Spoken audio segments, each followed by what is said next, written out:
هر کال د ډسمبر 9 د فساد پر ضد د مبارزې نړیواله ورځ لمانځل کیږي چې په 2003 کال کې د ملګرو ملتونو له لوري د عامه پوهاوي د لوړولو او د فساد پر وړاندې د نړیوالو هڅو د پیاوړتیا لپاره وټاکل شوه.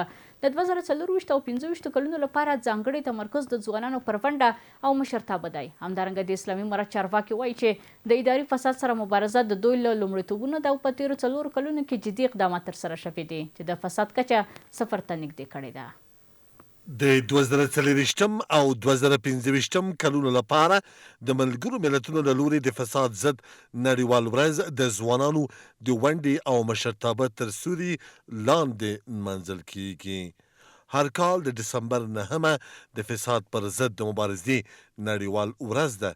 هغه ورځ چې په 2023 زیږدیز کال کې د ملګرو ملتونو د عمومي اسامبلې له لوري د نړیوالو هڅو د پیاوړتیا او د عامه پوهاوي د لوړولو په موخه ونیول شوه. په همدې حال کې د اسلامي امارت چارواکي وایي چې د اداري فساد سره مبارزه د دوی له لومړیتوبونو څخه ده او په تیرو 4 کلونو کې په دې برخه کې جدي ګامونه پورته شوي دي. د اسلامي امارت ویان مرستیال حمدالله فطرت وایي چې د ترسره شوو اقداماتو په پایله کې د اداري فساد کچه صفر ته نږدې شوې ده. د اسلامي امارت یو له مهمو اهدافو څخه د اداري فساد په وړاندې مبارزه وه چې په تیرو 4 کلونو کې اسلامي امارت وکولی شوی د اداري فساد، اختلاس او د غصب د مخنیوي په برخو کې مهم او کوټلي ګامونه واخلي او د اداري فساد کچه صفر ته نږدې کړي. اصلا دا یو انساني ټولنه ده، طبعا په ټیټه کچه به ځینې ستونزې وي، خو اسلامي امارت د اداري فساد د ریشه کنۍ لپاره ډېر مصمم ده.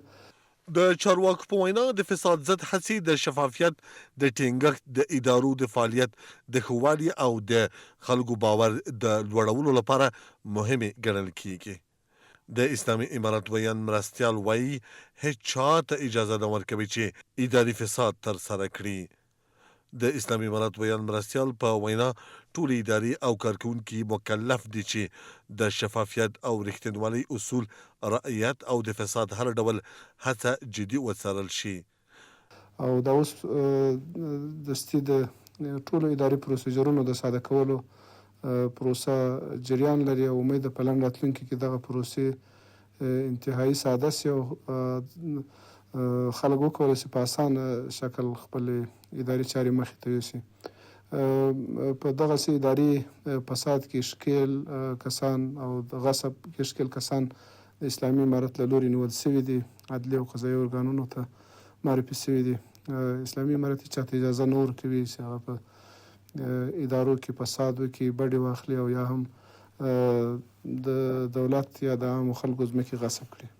ملګرو ملتونه وایي چې په نړیواله کچه ځوانان د روڼتیا، حساب ورکونې او رښتینولۍ د دودولو لپاره خپل غږ پورته کوي او د فساد ضد مبارزې په بحثونو، نوښتونو او ټولنیزو کمپاینونو کې فعاله ونډه اخلي.